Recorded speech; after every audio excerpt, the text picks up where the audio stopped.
We often talk about the global economy in these big, abstract terms, but today we're going to zoom way in on a process you probably never even thought about, but that you absolutely rely on every single day. We're talking about the high-stakes, incredibly complex world of industrial tank cleaning. It's this hidden marvel that keeps our world moving. I mean, just think about that for a second. How on earth do you do that? It sounds kind of impossible, right? How do you take a massive steel tank that was just holding, say, some nasty industrial solvent and make it so perfectly clean that you can pour cooking oil into it? The stakes here are just unbelievably high. Well, the heart of this whole problem really comes down to the massive scale and, the need for efficiency in global shipping. A single chemical tanker is an incredibly expensive piece of machinery, and it can't afford to just sit around waiting for the exact same type of cargo every time. Yeah, to stay profitable, these vessels have to be chameleons. One month, a tank might be full of petrochemicals. The very next month, that same tank might be needed for vegetable oil. And that creates this huge challenge. How do you stop any and all cross-contamination between literally thousands of different substances when some are totally harmless and others are downright deadly?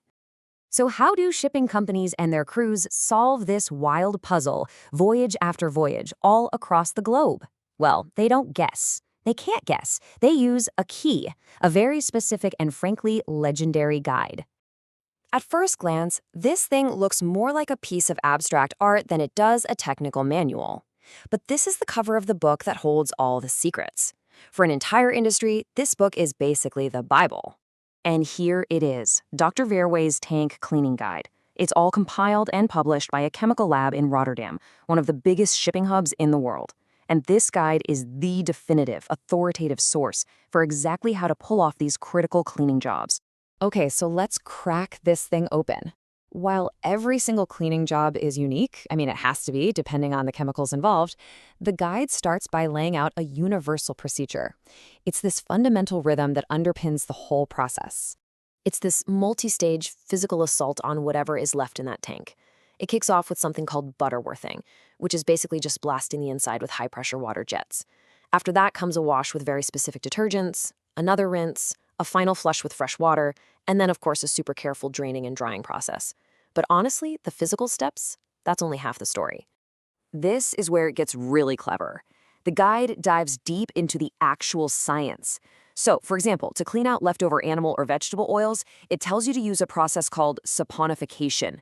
What that means is you use a caustic substance to literally trigger a chemical reaction inside the tank that turns all that greasy residue into soap. And once it's soap, it can just be washed away. It's chemistry as a cleaning tool. Pretty cool, right? Okay, but here's the massive catch.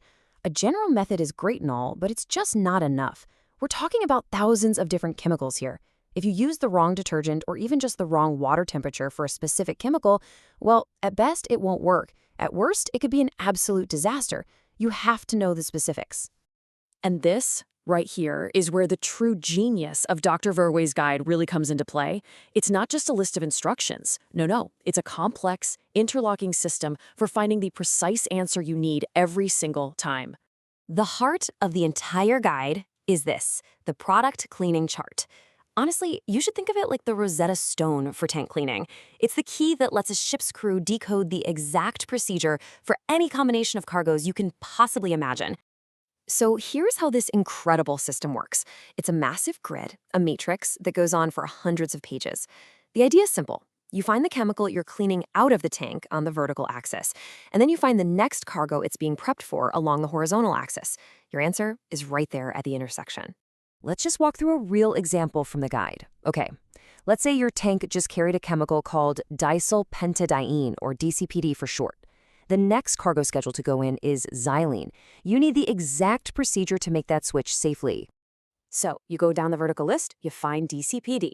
Then you go across the horizontal list at the top until you find xylene.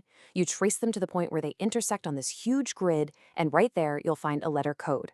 In this specific case, the guide says the letter code K will be found. That K then points you to another section of the book with the precise, step-by-step instructions just for that job. Every single combination has its own unique code. And you have to understand, this incredibly detailed process isn't just about being neat and tidy. Not at all. It's about safety, it's about product purity, and it's about following the rules on a global scale, where the consequences of getting it wrong are just enormous. So, for one, you've got product purity. A contaminated cargo could be worthless, costing millions. Then there's crew safety. You do not want unexpected chemical reactions happening in an enclosed space. For anything food-related, there are super strict regulations from groups like FOSFA and NEOP to make sure our food is safe.